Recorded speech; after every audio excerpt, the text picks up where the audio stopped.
जो अनपढ़ रह जाएं, जो बेकार हों, और उस कुंठा में फिर आप उनसे जो चाहे वो करा सकते हो। आप दंगे करवा सकते हो, आप मस्जिदों के सामने डीजे से नचवा सकते हो, उन्हें नारेबाजी करवा सकते हो, आग लगवा सकते हो, क्या चाहते हो ये बताओ। थोड़ा चुल्लू भर पानी अगर धर्मेंद्र प्रधान जी के पास भेज देते तो देश का थोड़ा भला हो जाता। NEET, NET, CUET, JEE Main और अब बीपीएससी, तमाम परीक्षाओं में लाखों नौजवानों के धांधली के वो लोग शिकार हुए। एक नारा था, न खाऊंगा न खाने दूंगा। मुझे लगता है वो नारा गलत था। न पढ़ूंगा न पढ़ने दूंगा, ये है असली नारा। भारत का शिक्षा तंत्र धकेल रहे हो आप एक गड्ढे में। शिक्षा मंत्रालय में आग लग गई है। शिक्षा मंत्रालय में आग लग गई है। कल आपने मन की बात सुनी, उसमें आपने रेसिपी सुनी, जलजीरा कैसे बनाया जाता है, आम पाना कैसे बनाया जाता है, आम की वैरायटीज क्या होती हैं, गर्मी में पानी पीना चाहिए। ये प्रधानमंत्री का राष्ट्र के नाम कल संदेश था। लगातार एक के बाद एक पेपर लीक की घटनाएं हम रोज देखते हैं।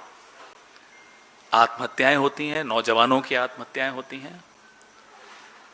सीबीएसई में बड़े बड़े इन्वेस्टिगेटर्स जो नहीं कर पाए, सीबीएसई जो खुद नहीं कर पाई, एक 19 साल के बच्चे ने, एथिकल हैकर ने पूरा सिस्टम आप सबके सामने खोलकर रख दिया। प्रधानमंत्री हमें सिखाते हैं कि गर्मी में पानी पीना चाहिए। थोड़ा चुल्लू भर पानी अगर धर्मेंद्र प्रधान जी के पास भेज देते तो देश का थोड़ा भला हो जाता। देश के नेता प्रतिपक्ष राहुल गांधी जब कुछ पोस्ट करते हैं, जब कुछ बोलते हैं, जब कुछ वीडियो निकालते हैं, और प्रधानमंत्री, इन दोनों की बातें आप सुन लीजिए,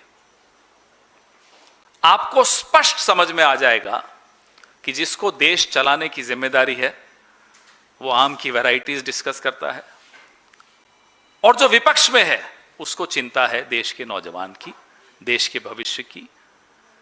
और जिन बच्चों को हमारे प्रधानमंत्री, हमारी सरकार, अरे ये तो कल के बच्चे हैं करके डील करते हैं, उनको इस तरीके से देखते हैं, उन बच्चों का आज और कल आप तबाह कर रहे हैं। पिछले 2 साल में NEET, NET, CUET, JEE Mains और अब बीपीएससी, तमाम परीक्षाओं में लाखों नौजवानों के धांधली के वो लोग शिकार हुए, नौजवान। लेकिन बात सिर्फ कॉम्पिटिटिव एग्जाम्स की नहीं है। स्कूली शिक्षा, सीबीएसई, जिसको लोग प्रतिष्ठित मानते थे, अब बात स्कूलों तक आ गई है। आप लोग क्या चाहते हो मोदी जी? कि बोर्ड एग्जाम्स में घपला, फिर कॉम्पिटिटिव एग्जाम्स में घपला, फिर एम्प्लॉयमेंट में बीपीएससी जैसी सर्विस कमीशंस में घपला। आप चाहते क्या हैं? कि नौजवान आपके लिए तैयार हो जाएं, वो अनपढ़ रहें, वो जाहिल रहें, बेरोजगार रहें और संघ की शाखाओं में जाएं, और हमारे त्योहारों पर मस्जिदों के सामने डीजे पे नाचें। यही चाहते हैं आप? एक नारा था, न खाऊंगा न खाने दूंगा। मुझे लगता है वो नारा गलत था। न पढ़ूंगा न पढ़ने दूंगा, ये है असली नारा, और ये पूरे कैबिनेट का नारा है। आप तमाम मंत्रियों के ट्वीट्स उठाकर देख लीजिए, फेसबुक पोस्ट, इंस्टा, जो भी देखना है देख लीजिए। किसी एक मंत्री के मुंह से निंदा निकले सीबीएसई की, शिक्षा मंत्रालय की, तो मैं मान जाऊंगा। एक धर्मेंद्र प्रधान जी हैं। अरे साहब, आप पर सवाल पूछे जा रहे हैं, आप जवाब दीजिए। कहते हैं राहुल गांधी फ्रस्ट्रेटेड है। जी हां, राहुल गांधी फ्रस्ट्रेटेड है, कांग्रेस पार्टी फ्रस्ट्रेटेड है, पूरा देश फ्रस्ट्रेटेड है। क्यों फ्रस्ट्रेटेड है ये पूछिए। क्योंकि आप देश की मौजूदा पीढ़ी के साथ खिलवाड़ कर रहे हो, इसलिए फ्रस्ट्रेटेड है। और ये फ्रस्ट्रेशन आप में दिखनी चाहिए, आप में नहीं दिखती। क्यों नहीं दिखती? ये सवाल हम आपसे पूछते हैं। क्या रिश्ते हैं आपके इस कंपनी के साथ जिसके बारे में रोज कुछ ना कुछ चर्चा हो रही है? अभी उस पर आऊंगा मैं। क्या रिश्ते हैं आपके? क्या व्यावसायिक रिश्ते हैं, सामाजिक रिश्ते हैं, कौन से रिश्ते हैं? और मैं ये क्यों बोल रहा हूं? किसी कारण से और पूरी जिम्मेदारी के साथ बोल रहा हूं। सीबीएसई पर थोड़ी चर्चा और करनी चाहिए आज। जब सीबीएसई ने ये नया सिस्टम लाए, पहले क्या सिस्टम होता था कि साहब ये आंसर शीट्स हैं, इस आंसर शीट्स को आप भेजोगे और इन्विजिलेटर जो होगा, एग्जामिनर जो होगा, वो उसको जांच करेगा उत्तरों की और मार्क्स देगा। बहुत सिंपल सिस्टम था, ये सिस्टम था। इन्होंने कहा नहीं साहब, ये सिस्टम तो नेहरू जी का सिस्टम है, इसको हटाओ। ये कांग्रेस का सिस्टम है, इसको हटाओ। अब मोदी जी का सिस्टम आएगा। क्या था मोदी जी का सिस्टम? साहब मोदी जी का सिस्टम ये था कि अब फिजिकल कॉपीज की जगह स्कैन्ड कॉपीज यानी कि डिजिटल कॉपीज पोर्टल पे डाली जाएंगी। ये आंसर शीट है, इसको आप स्कैन करेंगे, ये पोर्टल पे जाएगी। ठीक है साहब, इसके लिए कंपनीज आइडेंटिफाई करनी पड़ेगी, टेंडर निकालना पड़ेगा। टेंडर निकालने के लिए आपको कुछ पैमाने रखने पड़ेंगे। they have to be some standard operating procedures। जो टेक्निकल स्टैंडर्ड्स होते हैं वो बड़े दुरुस्त होने चाहिए, बड़े पुख्ता होने चाहिए, ताकि कोई गलती ना हो। ठीक है, तो पहला राउंड हुआ टेंडर का।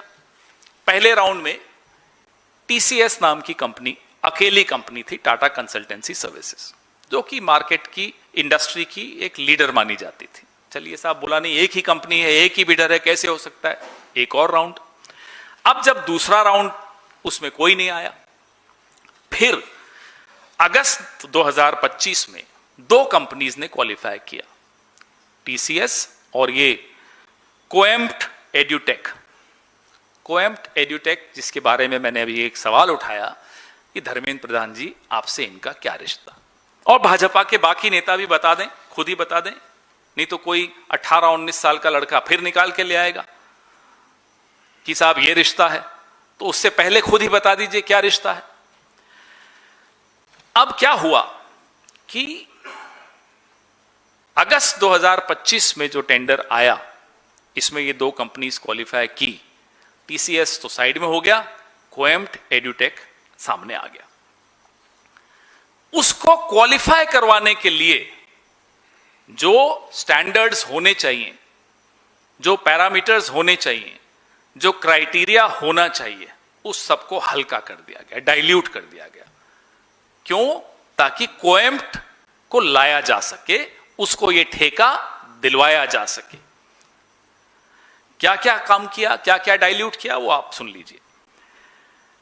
जो डीपीआई एक प्रिंट क्वालिटी होती है, वो 300 होनी चाहिए थी, टेंडर की कंडीशन थी, उसको घटा के 200 कर दिया। क्यों? ताकि कोएम्प्ट को लाभ पहुंचाया जा सके, उसको क्वालिफाई करवाया जा सके।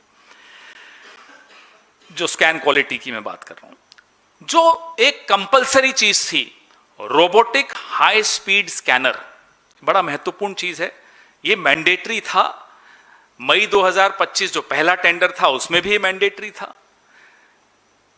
अब ये कंपनी रंगे हाथों पकड़ी गई है, लेकिन ब्लैकलिस्ट नहीं होगी। पेनाल्टी लग जाएगी, पेनाल्टी दे भी देंगे। जहां करोड़ों अरबों कमाया, वहां लाखों देने में क्या जाता है? और वो लाखों भी इनकी जेब से नहीं जाएगा। मैं बताता हूं क्यों। आज राहुल जी ने एक ट्वीट किया, आपने देखा होगा। अब बच्चों को अपने पेपर का रीवैल्यूएशन कराना है तो 2000 रुपए टोटल लगेंगे। 5 लाख बच्चों ने रीवैल्यूएशन के लिए अप्लाई किया। कितना हो गया? 5 लाख इंटू, नहीं ज्यादा, 100 करोड़। तो 100 करोड़ तो यहीं आ गया। गलती कंपनी की, भुगत रहा है बच्चा। जेब किसकी खाली हो रही है? मां बाप की। उस पैसे से आप थोड़ी पेनाल्टी दे देंगे।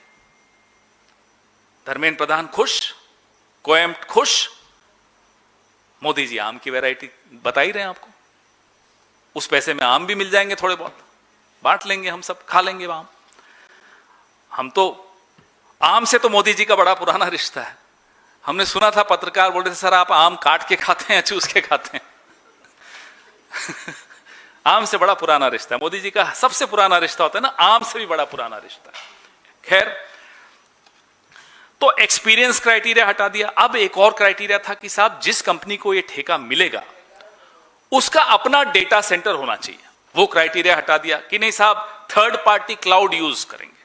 अब साइबर सिक्योरिटी पे आ जाइए। इस सरकार को दूर दूर तक कोई चिंता साइबर सिक्योरिटी की नहीं है। बच्चों के सारे डिटेल्स, टेलीफोन नंबर्स, सब कुछ कॉम्प्रोमाइज हो गया क्योंकि कोई सिक्योरिटी नहीं थी। पासवर्ड उसी वेबसाइट को आप अच्छी तरह गहन दृष्टि से देखेंगे तो पासवर्ड खुद ही मिल जाएगा। कोई बच्चे ने करके दिखा दिया, सारे डेटा सब कुछ बाहर।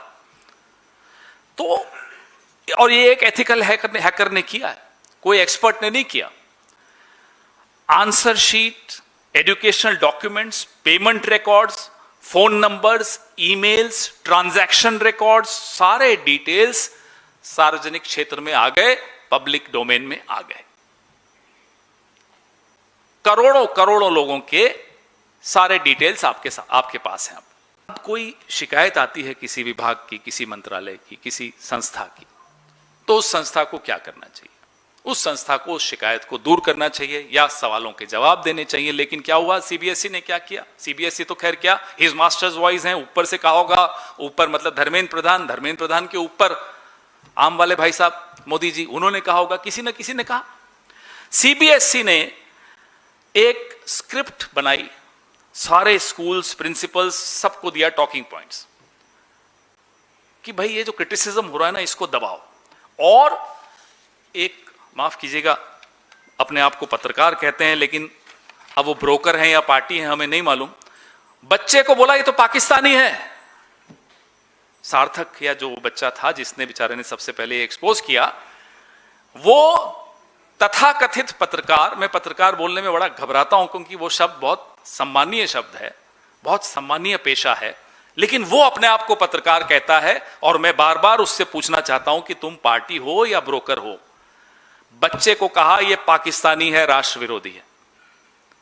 उसी बच्चे ने सारी पोल खोलकर रख दी।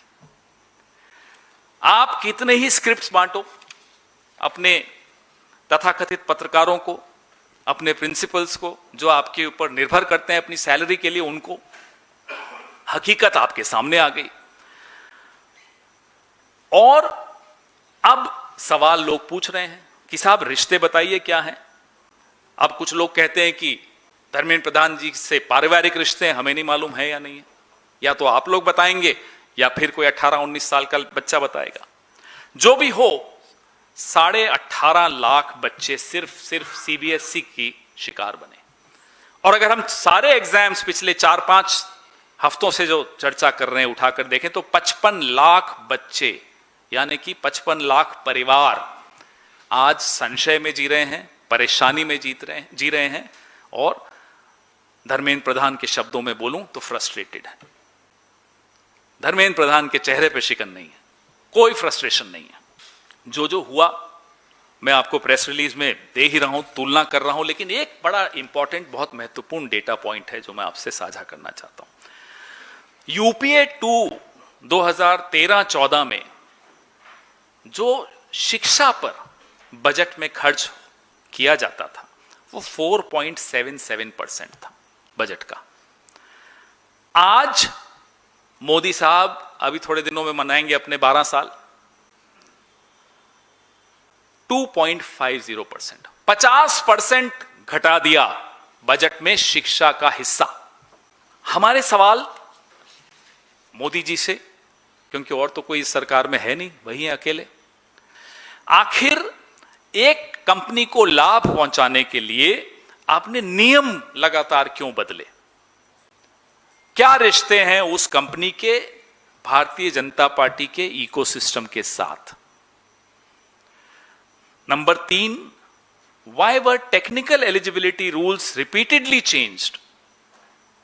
Sorry, what are the financial dealings of the BJP leaders with COEMPT?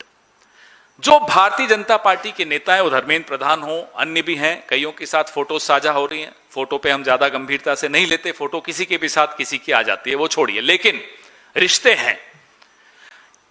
Bharatiya Janata party के नेताओं के, धर्मेंद्र प्रधान के कोएम्प्ट नाम की कंपनी, कोएम्प्ट एड्यूटेक नाम की कंपनी के साथ क्या रिश्ते हैं कि उसको टीसीएस से भी ऊपर आपने तरजीह दी, तवज्जो दी, उसको प्रेफरेंस दिया? क्या कारण है? जबकि उसका रिकॉर्ड बहुत शेडी है. It has a very shady track record. 2019 in Telangana they were caught red handed. तब उस कंपनी का नाम कुछ और था, फिर इन्होंने नाम बदला, ग्लोबरेना नाम था. फिर ग्लोबरेना से ये आ गए कोएम्प्ट एड्यूटेक पे. पीछे तो वही लोग हैं. तो कारण क्या था? क्या रिश्ते हैं? नीट, यूजीसी नेट, सीयूईटी और अब सीबीएसई. और आपने यूजीसी की फंडिंग पूरी खींच ली, स्कूल्स बंद हो रहे हैं, पूरा भारत का शिक्षा तंत्र धकेल रहे हो आप एक गड्ढे में. क्यों धकेल रहे हो? कारण क्या है? क्या वही कारण है जो हमें लगता है कि आपने अग्निवीर भी किया? ये सब कारण वही है. कारण है कि आपको एक फौज चाहिए नौजवानों की, जो बेरोजगार हों, जो कुंठित हों, जिनके पास और कोई काम न बचे, जो अनपढ़ रह जाएं, जो बेकार हों. और उस कुंठा में फिर आप उनसे जो चाहे वो करा सकते हो. आप दंगे करवा सकते हो, आप मस्जिदों के सामने डीजे से नचवा सकते हो, उन्हें नारेबाजी करवा सकते हो, आग लगवा सकते हो. क्या चाहते हो ये बताओ? क्यों इस देश के साथ खिलवाड़ कर रहे हो? It is considered to be the youngest country in the world, but you are making it the most frustrated country in the world, the most frustrated youth of the world. और उस नौजवान को फिर आप गाली देने पे उतारू हो जाते हो जब वो आपसे सवाल पूछता है. आपको जेन जी से दुश्मनी क्या है, यही हम जानना चाहते हैं. जेन जी का नाम सुन के आप थर-थर कांपते हो, फिर उनका भविष्य तबाह करते हो. क्यों? दस्तक की आपसे गुजारिश है कि अगर इसको बचाना चाहते हैं तो नेशनल दस्तक को सब्सक्राइब करने के लिए रेड कलर के सब्सक्राइब बटन को दबाएं, फिर बेल आइकन की घंटी दबाएं. नेशनल दस्तक को बचाने के लिए बहुत जरूरी है कि हर खबर को शेयर करें, लाइक करें, कमेंट जरूर करें.